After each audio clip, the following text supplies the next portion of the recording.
Bonjour et bienvenue sur la chaîne Astro pour ce nouvel épisode consacré au télescope James Webb.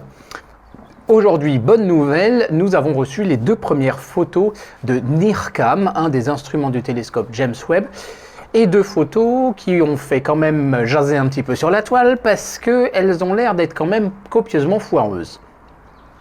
Et donc aujourd'hui, je vous propose de commenter un petit peu ces photos et d'essayer de comprendre ce qu'elles signifient, parce qu'en réalité, c'est une très bonne nouvelle. Et c'est maintenant sur la chaîne Astro.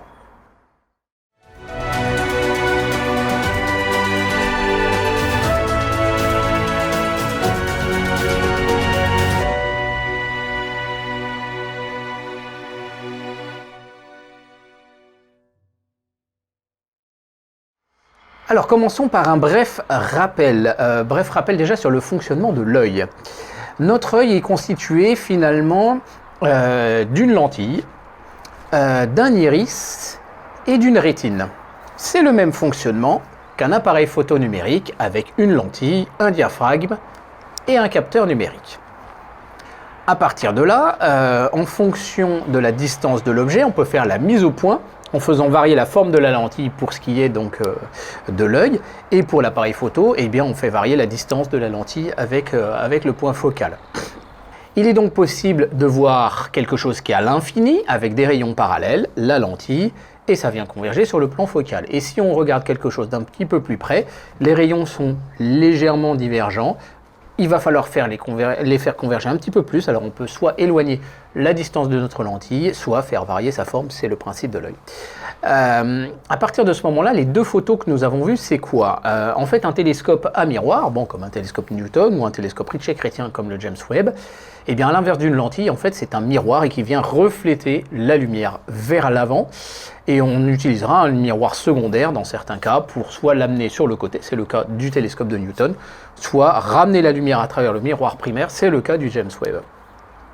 Dans le cas du James Webb, la particularité, c'est qu'au lieu d'avoir un seul miroir unique comme sur mon télescope, il y en a 18 segments donc hexagonaux, et il va falloir réaligner parfaitement chacun de ces miroirs individuels, c'est ce qu'on appelle la collimation, et c'est l'étape que le James Webb commence à faire. À partir de ce moment-là, les deux photos que nous avons vues, elles sont sur ce processus-là. Cette première photo qui ressemble finalement à un amas d'étoiles, en réalité ne représente qu'une seule et unique étoile. D'ailleurs, Kevin en a parlé dans son épisode. Je vous invite à à vous abonner à la chaîne de Kevin, donc Big Universe, la chaîne Espace et Astronomie, avec des épisodes toujours très très bien écrits et très bien documentés. Ces 18 images de l'étoile, en réalité, à un moment donné, il va y en avoir qu'une seule de nette, et les autres forment des traits. Et c'est normal, c'est ce qu'on appelle de la distorsion de coma. C'est pour ça que dans mon télescope, il y a un bloc de lentilles de correction qu'on appelle un correcteur de coma. Et c'est pour ça que aussi sur un appareil photo numérique, il n'y a pas qu'une seule lentille dedans, mais il y a un bon paquet de lentilles pour pouvoir former une image qui sera propre de bord à bord.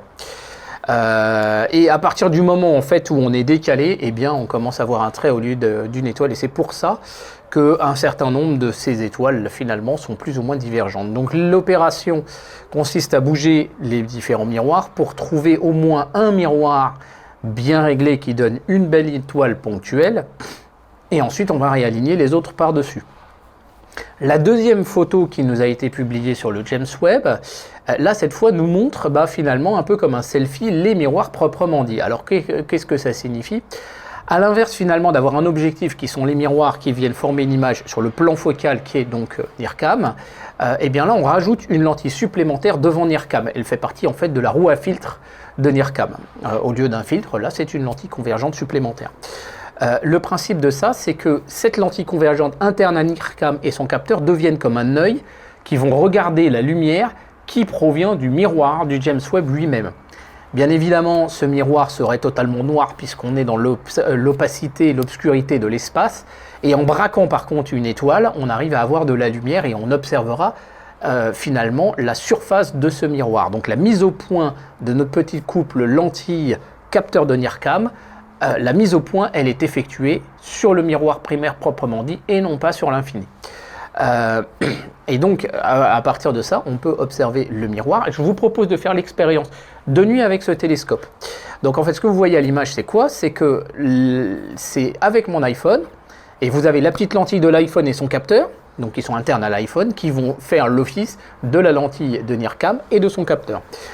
Quand on n'est pas strictement sur la bonne mise au point, eh bien on observe une petite lune, dans un sens ou dans le sens inverse, en fonction de savoir si on est intra ou extrafocal. Et quand on est exactement à la bonne position, qu'est-ce que l'on voit? Eh bien là, cette fois, on voit de la lumière de la lune qui provient de la totalité de la surface du miroir primaire.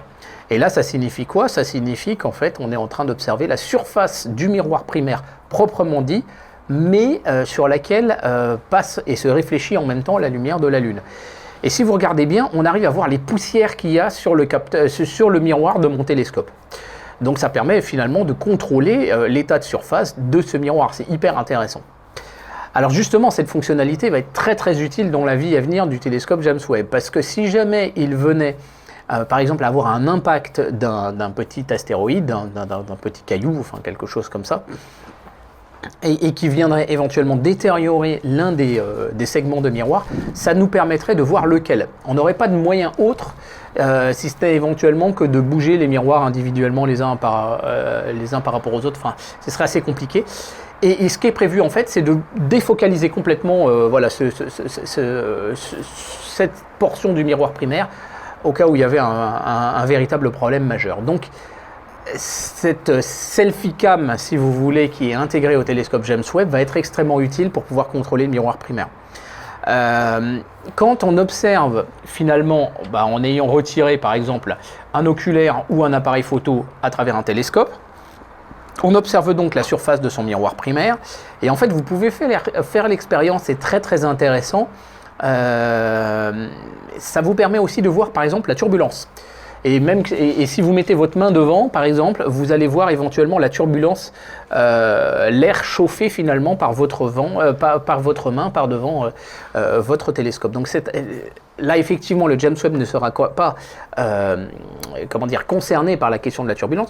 Mais en fait, quand on observe la turbulence à travers ça, on observe en réalité le front d'onde, et c'est-à-dire globalement la qualité du flux lumineux qui arrive sur le miroir et qui revient. Donc ça, c'est ce que nous verrons justement dans l'épisode prochain, dimanche prochain, concernant justement la collimation proprement dite du James Webb, parce que c'est un petit peu plus compliqué que la collimation d'un télescope de Newton avec un laser, sachant qu'il n'y a rien au centre du miroir primaire.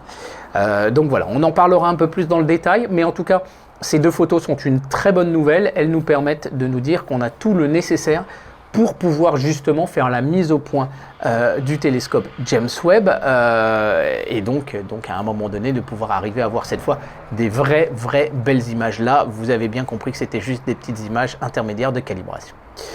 Voilà, j'espère que cet épisode vous aura plu, vous aura surtout rassuré, mais c'était pour vous donner un petit peu la compréhension un peu de ce que signifient ces deux images. Je vous donne rendez-vous vendredi prochain pour un épisode consacré à la Lune, avec justement les filtres qu'on va utiliser pour la Lune, et il y en a un qui va vous surprendre pas mal, je sais bien. Et puis voilà, la chaîne Astro, c'est toutes les pratiques de l'astronomie. Et c'est intéressant, faire le parallèle entre les télescopes professionnels dont on entend parler dans la presse et justement des tweets du James Webb et un télescope amateur, parce que voilà, il y a des points de rapprochement, des points de similitude et des points de comparaison. Donc peut-être que ça vous donnera envie de vous lancer à l'astronomie et n'hésitez pas du coup à vous abonner sur la chaîne Astro et vous avez des tonnes et des tonnes de tutoriels et de playlists, etc. pour pouvoir débuter dans l'astronomie. Allez, je vous remercie de votre attention, n'hésitez pas à partager cet épisode autour de vous. Et je vous dis à très bientôt sur la chaîne Astro. Merci, au revoir.